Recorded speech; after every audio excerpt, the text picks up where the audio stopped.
M B Palri ಅಂಥವ್ರ ಮಾತು ಕೇಳಿ ಎಂ ಬಿ ಪಾಲ್ರಿ ಹಿಂದೆ ಒಂದು ಟರ್ಮ್ ಹೊಡೆಯೋ ಒಬ್ಬ ಅದಾನ. ಒಬ್ಬವ ಇಲ್ಲಿ ಅಕ್ರಮವಾಗಿ ಯಾರ್ಯಾರ್ದು ರೈತರದು ಹೊಲ ಹೊಡೆಯೋ ಒಬ್ಬ ಅದಾನ. ಹಗರಣಗಳು ಆಗ್ಲಕತ್ತಲ್ಲ ಬಿಜಾಪುರನಾಗ ಭೂ ಹಗರಣಗಳು. ಅದು ಸನ್ಮಾನ್ಯ ಎಂ ಬಿ ಪಾಲ್ರಿ ಹಿಂದೆ ಅಡ್ಡಾಡೋ ಶಿಷ್ಯನೇ. ನಿಜಗುಣಾನಂದ ಶಾಣೆಹಳ್ಳಿ ಇವ್ರು ಏನು ಅದಾರಲ್ಲ, ಇವರೆಲ್ಲ ನಮ್ಮ ಯಡಿಯೂರಪ್ಪನ ಗುರುಗಳು. ಇವರು 400 ಹುಡುಗರಿಗೆ PSI ಟ್ರೈನಿಂಗ್ ಮುಸಲ್ಮಾನರಿಗೆ.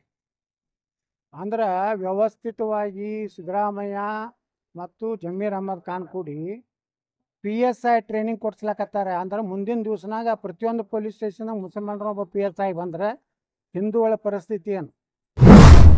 ಇದು ಜಾಗೃತವಾಗಿ ವ್ಯವಸ್ಥಿತವಾಗಿ ನಮ್ಮ ಸಿದ್ದರಾಮಯ್ಯ ಕರ್ನಾಟಕವನ್ನು ಇಸ್ಲಾಮೀಕರಣ ಮಾಡ್ತಾ ಇದ್ದಾನೆ. ಜಮೀರ್ ಅಹಮದ್ ಖಾನ್ ಇವ್ರ ಹಿಂದೆ ದೊಡ್ಡ ಷಡ್ಯಂತ್ರ ನಡೆದಿದೆ. ಇವತ್ತು ಪೊಲೀಸ್ ಇಲಾಖೆಯಲ್ಲೇ ಇಸ್ಲಾಮೀಕರಣ ಮಾಡಲಿಕ್ಕೆ ಟ್ರೈನಿಂಗ್ ಕೊಡ್ಲಾಕತ್ತಾರೆ, ಭಯೋತ್ಪಾದಕ ಟ್ರೈನಿಂಗ್ ಕೊಟ್ಟಂಗೆ.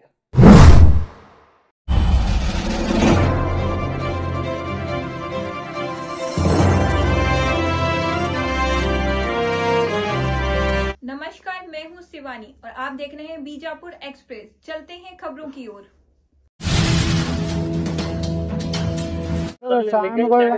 ಸಿದ್ದೇಶ್ವರ ಜಾಮ್ಗಳನ್ನ ಇದ್ರ ತಗೋಬೇಡ್ರಿ. ನಾ ಹೇಳೀನಿ ಅವ್ರಿಗೆ ಸಲಹೆಗಾರರು ಏನದಾರ ಎಂ ಬಿ ಪಾಲ್ರಿಂದ ಸಲಹೆಗಾರರು ಈ ಹೊಲ್ಸ್ ಕೆಲಸ ಮಾಡಬೇಡ್ರಿ. ಯಾರು ಅದಾರ ಹೋಗಿ ಅವ್ರು ಎಂ ಬಿ ಪಾಲ್ ಕೇಳ್ರಿ, ನಿಮ್ ಸಲಹೆ ಏನು ಕೊಡ್ಲಾಕತ್ತಾರ ಹಿಂಗಾಯ್ತು ಎಲ್ಲಾರು. ಅಂದ್ರ ಅಂತವ್ರ ಹೆಸರು ತಗೋಬಾರ್ದು, ಭಾಳ ದೊಡ್ಡವ್ರು ಆಗ್ತಾರ. ಎಂ ಬಿ ಪಾಲ್ರಿ ಅಂಥವ್ರ ಮಾತು ಕೇಳಿ ಎಂ ಬಿ ಪಾಲ್ರಿ ಹಿಂದೆ ಒಂದು ಟರ್ಮ್ ಹೊಡೆಯೋ ಒಬ್ಬ ಅದಾನ. ಒಬ್ಬವ ಇಲ್ಲಿ ಅಕ್ರಮವಾಗಿ ಯಾರ್ಯಾರ್ದು ರೈತರದು ಹೊಲ ಹೊಡೆಯೋ ಒಬ್ಬ ಅದಾನ. ಇವರಿಬ್ರು ದೊಡ್ಡ ಸಮಸ್ಯೆ ಎಂ ಬಿ ಪಾಲ್ರಿಗೆ. ಯಾವುದೋ ರೈತನ ಗುರುತಿರೋದಿಲ್ಲ, ಅವ್ನ ಹೊಲ ಒಂದು ಹಗರಣಗಳು ಆಗ್ಲಕತ್ತಲ್ಲ ಬಿಜಾಪುರನಾಗ ಭೂ ಹಗರಣಗಳು. ಅದು ಸನ್ಮಾನ್ಯ ಎಂ ಬಿ ಪಾಲ್ರಿ ಹಿಂದೆ ಅಡ್ಡಾಡೋ ಶಿಷ್ಯನೇ. ಅದಕ್ಕೆ ಜಾಗೃತರಾಗ್ರಿ. ನಾ ಹಿತೇಚ್ಛಾಗಿ ಹೇಳಕತ್ತೀನಿ. ನೀವು ಹಿಂಗೆ ಮಾಡ್ತಿದ್ರೆ ಮಾಡ್ರಿ, ನಾವು ಏನು ಮಾಡೋದು ನಾವು ಮಾಡ್ತೀವಿ. ಸರ್, ಈಗ RSSಗೆ ಕಡಿವಾಣ ಹಾಕ್ಲಿಕ್ಕೆ ಅಂತ ಹೇಳಿ ಈಗ ಆಲ್ರೆಡಿ ಅನ್ನೋ ಕಾರಣಕ್ಕೆ ಅವ್ರು ನಾವು ಏನು ಶಾಂತಿಗಿದಕ್ಕೆ ಆ ನಿಜಗುಣಾನಂದ್ ಏನೇನು ಮಾತಾಡೋಣ, ಲಕ್ಷ್ಮಿ ಬಗ್ಗೆ ಏನೇನು ಮಾತಾಡೋಣ, ನಿಜಗುಣಾನಂದ್ ಹಿಂದೂ ಧರ್ಮದ ಬಗ್ಗೆ ಏನು ಮಾತಾಡೋಣ, ಗೋಗಳ ಬಗ್ಗೆ ಏನು ಮಾತಾಡೋಣ, ನಮ್ಮ ವೀರಭದ್ರ ಬಗ್ಗೆ ಇಲ್ಕಲ್ ಸ್ವಾಮಿ ಏನು ಮಾತಾಡ. ಅವ ಗಿಡ್ಡ, ಆ ಶಿವನ ಮಗಲ ಗಿಡ್ಡ ಅವ. ನಿಜಗುಣಾನಂದ ಮಹಾಲಕ್ಷ್ಮಿಗೆ ಬಗ್ಗೆ ಏನು ಮಾತಾಡೋಣ, ಸನಾತನ ಧರ್ಮದ ಬಗ್ಗೆ ಅಷ್ಟು ಹಸೆ ಮಾತಾಡೋಣ. ಮೊದಲು ಇವರಿಂದ ಅಶಾಂತಿ ಆಗ್ತದೆ, ಮೊದಲು ಇವ್ರನ್ನ ಒಳಗೆ ಹಾಕ್ಬೇಕು.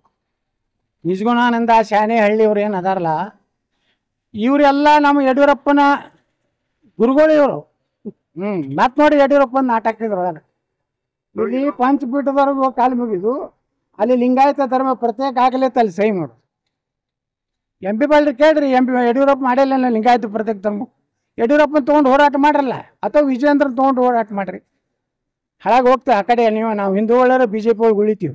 ಅವ್ರದ್ದು ಕೈವಾಡಿದೆ ಅಂದ್ರೆ ಯಾರ್ದು ಡಬಲ್ ಗೇಮ್ ಮಾಡಿದ್ರಿ. ನಾವು ಹೋದ್ಸಲ ನೀವು ಯಾರು ಹೈಲೈಟ್ ಮಾಡೋದಿಲ್ಲ, ಏನು ಮಾಡೋದು ನೀವು ಒಳಗೆ ಒಂದೊಂದು ಮುಚ್ಚಿಟ್ಕೋತೀವಿ. ಅದಕ್ಕೆ ನಮ್ದು ವಿಡಿಯೋ ಇಟ್ಟಿಬಿಟ್ಟಿನ. ನಂದು ಏನಾರು ಮಾಡಿ ನಿಮ್ಗೆ ಸಂಜೆ ಮುಂದೆ ಫೋನ್ ಬರ್ತಾವೆ ಕೆಲವೊಂದು ಚಾನಲ್ದವ್ರಿಗೆ, ವಿಜಯೇಂದ್ರಂದು ಏನಾರು ಮಾಡಿ ಯತ್ನಾಳ್ ಖರಾಬ್ ಮಾಡಿ, ಡೋಂಟ್ ವರಿ ನಮ್ದೇನು ಕಳ್ಸೋದು ಕಳಿಸ್ರಿ, ನಾವು ಬರೋಬ್ಬರಿ ಮಾಡ್ತೀವಿ ಅಂದು ಏನು ಮಾಡ್ತೀರಿ ಗುರ್ತೈತೆ ಕೆಲವೊಂದು ಚಾನಲ್ದವ್ರು. ನೀವತ್ತಲ್ಲ, ಕೆಲವೊಂದು ಚಾನಲ್ದವ್ರು ಮಧ್ಯಾಹ್ನ ತನಕ ಚಲೋ ಹೊಡೆದಿರ್ತೀರಿ ಯತ್ನಾಳದು. ಸಂಜೆ ಮುಂದೆ ವಿಜಯೇಂದ್ರ ಕಡೆಯಿಂದ ಏನೋ ಸಂದೇಶ ಬತ್ತು, ಏನೋ ಒಂದು ದೊಡ್ಡ ಪಾಕೆಟ್ ಬತ್ತು ಅಂತಂದ್ರೆ ನಿಮ್ಮದು ಟ್ಯೂನ್ ಚೇಂಜ್ ಆಗ್ತೈತಿ. ಮುಖ್ಯಮಂತ್ರಿ ಆಗಬೇಕಾದ್ರೆ BJPಯಲ್ಲಿ 2,000 ರೂಪಾಯಿ ಕೊಡಬೇಕು, 2,000 ಕೋಟಿ ಕೊಡಬೇಕು. 2,500 ನೋಡಿ ಎಷ್ಟು ಐತಿ, ಒಂದು ರೂಪಾಯಿನ ಕಡಿಮೆ ಆಗಬಾರ್ದಂತ.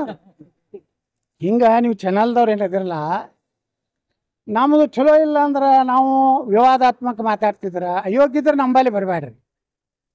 ನೀವು ವಿಜಯೇಂದ್ರ ಮನೆ ಮುಂದೆ ಹೇಳಿಲ್ಲ ಗುಣಗಾನ ಮಾಡಿ, ಜೈ ಜೈ ವಿಜಯೇಂದ್ರ, ನಿನ್ನ ನಾಮವು ನಮ್ಮ ಚಾನಲ್ಗೆಲ್ಲ ಲಾಭವು, ಕರುಣಿಸು ಬೇಗನೆ ಕೊಟ್ಟು ಬ್ಯಾಗೇಜ, ಜಯ ಜಯ ವಿಜಯೇಂದ್ರ ಅಂತ ಹೊಡಿರಿ. ಮತ್ತೆ ನಮ್ದು ಸ್ವಾಮೀಜಿಗಳು ಬೇಡಿಕೆ ಇಟ್ಟಿದ್ದಾರೆ ಅಂತ ಮಾಹಿತಿ ನನಗೇನೋ ಗೊತ್ತಿಲ್ಲ. ಪಾಪ ಕುಮಾರಸ್ವಾಮಿ ಅವರ ಮನೆ ನಾವು ದೇವೇಗೌಡರ ಹತ್ರ ಹೋಗಿದ್ದೀವಿ, ಮಾತಾಡ್ಸಿ ಬಂದೀವಿ. ನಮ್ದೇನ ಅದು ಏನೂ ಚರ್ಚೆ ಆಗಿಲ್ಲ. ಮತ್ತು ಏನು ನಡೆದೈತೆ ಜಿಲ್ಲೆ ನಮ್ಗೇನು ಗೊತ್ತಾಗೋದ್ರಿ. ನಾವು ಬಿ ಜೆ ಪಿದ ಹೊರಗಿದ್ದೀವಿ, ಜೆ ಡಿ ಎಸ್ನು ನಮ್ಮ ಸಂಪರ್ಕನಾಗಿಲ್ಲ. ನಾವು ನಮ್ಮ ಮಟ್ಟಿಗೆ ನಾವು ಹಿಂದೂ ಸಂಘಟನೆ ಮಾಡ್ಲಕತ್ತೀವಿ. ಕಳ್ಳ ಹಿಂದೂ ನಾಯಕರುಗಳು ಓಟ್ ಹಾಕ್ಬೇಡ್ರಪ್ಪ, ಭ್ರಷ್ಟರಿಗೆ ಲಫಂಗರಿಗೆ ಓಟ್ ಹಾಕ್ಬೇಡ್ರಿ, ನೀವನ್ನೆಲ್ಲ ಉದ್ಧಾರ ಮಾಡ್ತೀವಿ, ನಮ್ಮ ಕೈಗೆ ಅಧಿಕಾರ ಕೊಡ್ರೆ ಹೋಗ್ಲಕತ್ತೀವಿ. 2 ಲಕ್ಷ ಸರ್ಕಾರಿ ಹುದ್ದೆ ಇವತ್ತು ಖಾಲಿ ಅದಾವು. 1 ಲಕ್ಷ ಹುದ್ದೆ ತುಂಬಿದ್ರು 1 ಲಕ್ಷ ಕುಟುಂಬಗಳು BPL ದಿಂದ ಹೊರಗೆ ಬರ್ತಾರೆ. ಅದರೊಳಗೆ SC ST ಜನಾಂಗದವರು 25,000 ಅವ್ರ ಪ್ರಮಾಣ ಪ್ರಕಾರ ದಲಿತರು ನೌಕರಿ ಸಿಗ್ತದೆ, ಹಿಂದುಳಿದವ್ರಿಗೂ ಸಿಗ್ತದೆ, ಎಲ್ಲ ಜನಾಂಗದಕ್ಕೂ ನೌಕರಿ ಸಿಗ್ತದೆ.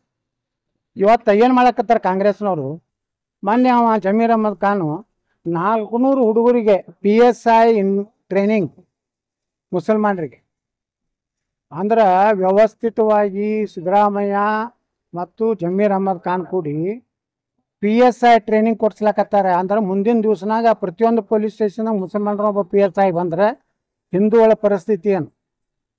ಆ 400-500 ಮಂದಿಗೆ ಏನು ಮಾನ್ಯ ಟ್ರೈನಿಂಗ್ ಕೊಟ್ಟಾರಲ್ಲ, ನಾಳೆ ಕ್ವಶನ್ ಪೇಪರ್ ಲೀಕ್ ಮಾಡಿ ಅವರಿಗೆ ಅನುಕೂಲ ಮಾಡಿ ಕೊಡ್ತಾರೆ. ಅವರೆಲ್ಲ PSI ಆಗ್ತಾರೆ. ಹಿಂದೂಗಳು ಎಲ್ಲಿ ಹೋಗ್ಬೇಕು, ದಲಿತರು ಎಲ್ಲಿ ಹೋಗ್ಬೇಕು. ಇದು ಜಾಗೃತವಾಗಿ ವ್ಯವಸ್ಥಿತವಾಗಿ ನಮ್ಮ ಸಿದ್ದರಾಮಯ್ಯ ಕರ್ನಾಟಕವನ್ನು ಇಸ್ಲಾಮೀಕರಣ ಮಾಡ್ತಾ ಇದ್ದಾನೆ. ಜಮೀರ್ ಅಹ್ಮದ್ ಖಾನ್ ಇವ್ರ ಹಿಂದೆ ದೊಡ್ಡ ಷಡ್ಯಂತ್ರ ನಡೆದಿದೆ. ಇವತ್ತು ಪೊಲೀಸ್ ಇಲಾಖೆಯಲ್ಲೇ ಇಸ್ಲಾಮೀಕರಣ ಮಾಡಲಿಕ್ಕೆ ಟ್ರೈನಿಂಗ್ ಕೊಡ್ಲಾಕತ್ತಾರೆ, ಭಯೋತ್ಪಾದಕ ಟ್ರೈನಿಂಗ್ ಕೊಟ್ಟಂಗೆ. ಅದಕ್ಕೆ ನಾವು ಎಚ್ಚರ ಆಗ್ಬೇಕಂತೇಳಿ ಇದನ್ನು ನಾವು ಜಾಗೃತಿ ಮಾಡ್ತೀವಿ ಹೊರತು ಯಾರು ನಾವು ಯಡಿಯೂರಪ್ಪನ ಮನೆಗೂ ಹೋಗೋದಿಲ್ಲ, ಯಾರ ಮನೆಗೂ ಹೋಗೋದಿಲ್ಲ. ಹೈಕಮಾಂಡದ ಕರೆದ್ರೆ ಗೌರವಯುತವಾಗಿ ಮಾತಾಡಿದ್ರೆ ಹೋಗ್ತೀವಿ, ಕರೀಲಿಲ್ಲ ಅಂದ್ರೆ ನಾವೇನು ನೀವು ಅಷ್ಟೇ ಮಾಧ್ಯಮದವ್ರಿಗೆ ವಿನಂತಿ ಮಾಡ್ಕೊತೀವಿ. ಯತ್ನಾಳ್ ರಾತ್ರಿ ಅವ್ರನ್ನ ಭೇಟಿಯಾಗ್ಯಾರ, ಇವರು ಸುಳ್ಳು ಏನು ಹೊಡಿಬೇಡ್ರಿ, ನಾವು ಯಾರ ಮನೆಗೆ ಹೋಗೋದಿಲ್ಲ. ಹೋಗೋದಿದ್ರೆ ಗಂಟೆ ಹೊಡೆದು ಫೇಸ್ಬುಕ್ನಾಗ ಹಾಕಿ ಎಲ್ಲ ಮೀಡಿಯಾದವ್ರಿಗೆ ಹೇಳಿ ನಾವು ಹೊಂಟಿ ನೋಡ್ರಪ್ಪ ಅಮಿತ್ ಶಾ ಮನೆಗೆ ಅಂತ ಹೇಳಿ ಹೋಗ್ತೀನಿ.